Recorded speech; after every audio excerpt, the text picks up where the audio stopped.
તમે એક વસ્તુ ક્યારેક જોયેલી છે?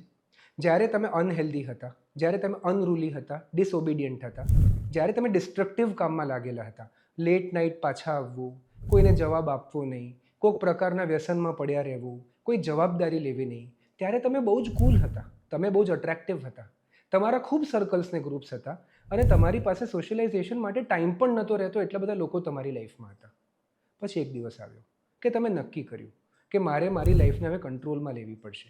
લોકો પર ઇમોશનલ ડિપેન્ડન્સ, વારે વારે કોકની પાસેથી કાંક ને કાંક માંગ્યા કરવું, પોતાની લાઈફના લીધેલા ડિસિઝન્સને ફેલ થતા જોવા, આ બધું બહુ થઈ ગયું. મારે સેલ્ફ રેઝિલિયન્ટ થવું છે, મારી સેલ્ફ એસ્ટીમ વધારવી છે, મારા ડાઉટ્સ, મારા મગજમાં ચાલતા બેકગ્રાઉન્ડ ચેટરને મારે કંટ્રોલમાં લાવવો છે. હું મારી ફિઝિકલ હેલ્થ, હું મારી મેન્ટલ હેલ્થ, હું મારી રિલેશનશિપ હેલ્થ ઉપર એક્ટ કરીશ હવે. અને તમે હેલ્ધી થવા માંડો છો. અને તમે શું જુઓ છો? તમારી આજુબાજુ લોકો જ નથી રહ્યા. એ લોકોને તમારા પ્રત્યે આકર્ષણ નહોતું, તમારા દૂષણ અને તમારા ડિસ્ટ્રક્શન પ્રત્યે આકર્ષણ હતું.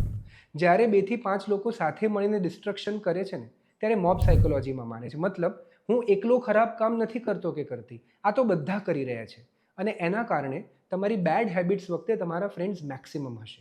પણ જો તમે સવારે વહેલા દોડવાનું ચાલુ કરો, તમે તમારી અમુક એડિક્ટિવ હેબિટ્સને બંધ કરવાની કોશિશ કરો, તમે ટાઈમ મેનેજમેન્ટ, તમે પર્સન મેનેજમેન્ટ, તમે ઇમોશન્સને, તમારી મેન્ટલ હેલ્થને સાચવતા થાઓ, તો આ લોકો તમારાથી ડરી જાય છે. કારણ કે તેઓ પોતે એટલા હેલ્ધી નથી કે તમારા આ ડેવલપમેન્ટને હેન્ડલ કરી શકશે. અને આવી પરિસ્થિતિમાં આજુબાજુ જુએ 1 કે 2 વ્યક્તિ મળશે, તો ડિસહાર્ટન નહીં, હેપી થવાની જરૂરત છે. એટલીસ્ટ તમે હેલ્ધી થયા ત્યારે તમારી આસપાસ તમને 1-2 હેલ્ધી લોકો મળ્યા છે. તમને મોટા ગ્રુપ્સની જરૂરત નથી. માત્ર તમારી હેલ્ધી હેબિટ્સને હેન્ડલ, મેનેજ અને કોમ્પ્લિમેન્ટ કરી શકે એવા 1 કે 2 હેલ્ધી લોકોની લાઈફમાં જરૂરત છે. તો જો તમારી સારી હેબિટ્સને કારણે લોકો જિંદગીમાં તમને છોડીને જઈ રહ્યા છે, તો જવા દો. તમે તો તમારી જાતને અપગ્રેડ કરવામાં લાગેલા રહો.